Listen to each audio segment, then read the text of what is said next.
ବେଆଇନ ମଦ ଭାଟି ନେଇଗଲା ଜଣଙ୍କ ଜୀବନ। କାହା ଛତ୍ର ଛାୟାରେ ଚାଲୁଛି ମଦ ଭାଟି।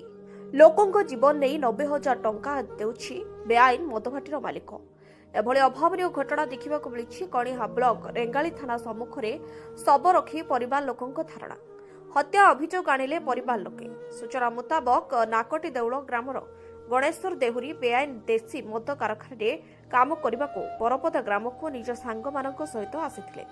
ବରପଦାରେ ବେଆଇନ ଦେଶୀ ମଦ ଭାଟିର ମାଲିକ ହାଡ଼ିବନ୍ଧୁ ସାହୁ ବିନୋଦ ବିହାରୀ ସାହୁ ବର୍ଷ ବର୍ଷ ଧରି ବେଆଇନ ଭାବେ ମହୁଲ ମଦ ତିଆରି କରି ଗାଁ ଗାଁରେ ବିକ୍ରି କରିଥାନ୍ତି। ସେ ମଦ ତିଆରି କାରଖାନାରେ ଶ୍ରମିକ ଭାବେ କାମ କରିଥାନ୍ତି। ଭାଟି ମାଲିକଙ୍କ କହିବା ଅନୁସାରେ କାମ କରୁଥିବା ବେଳେ ହଠାତ୍ ସେ ଖସି ପଡ଼ିବା ପରେ ତାଙ୍କୁ କଣିହା ମେଡିକାଲକୁ ନିଆଯାଇଥିଲା, କିନ୍ତୁ ସେଠାରେ ତାଙ୍କର ମୃତ୍ୟୁ ହୋଇଥିଲା।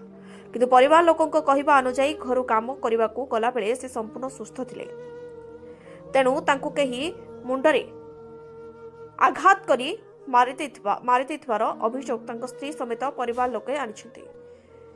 ଏଥିସହିତ ରେଙ୍ଗାଳି ପୋଲିସ ତଦନ୍ତକୁ ବାଟବଣା କରିବାକୁ ଚେଷ୍ଟା କରୁଥିବା ଅଭିଯୋଗ କରି ଆଜି ବ୍ୟବଚ୍ଛେଦ ପରେ ଶବକୁ ଆଣି ଥାନା ସାମ୍ନାରେ ରଖି ପରିବାର ଲୋକେ ଧାରଣାରେ ବସିଛନ୍ତି। ଘଟଣାସ୍ଥଳରେ କଣିହା ଥାନା ଆଇଆଇସି ରମଣୀ ରଞ୍ଜନ ଦଳେଇ ପହଞ୍ଚି ଧାରଣାରେ ବସିଥିବା ଲୋକଙ୍କୁ ବୁଝାସୁଝା କରିବା ସହ ମଦଭାଟି ମାଲିକଙ୍କଠାରୁ 90,000 ଟଙ୍କା ଓ ରେଡ୍କ୍ରସ ଫଣ୍ଡରୁ 10,000 ଟଙ୍କା ଦେଇପାରେ ବୋଲି ରେଙ୍ଗାଲି ଥାନା ସାମ୍ନାରୁ ଧାରଣାରେ ପ୍ରତ୍ୟାହାର ଦେଇଥିବା ଦେଖାଯାଇଛି। ତେବେ ପ୍ରଶ୍ନବାଚୀ ସୃଷ୍ଟି କରୁଛି ବର୍ଷ ବର୍ଷ ଧରି ବେଆଇନ ମଦ ବେପାର କାହା ଇଙ୍ଗିତରେ ଚାଲୁଛି। ଏପରି ମୂଲ ଚାଲ ପାଇଁ ଦିନସାରା ଥାନାରେ ହାଇ ଭୋଲ୍ଟେଜ ଡ୍ରାମା ଦେଖିବାକୁ ମିଳିଛି।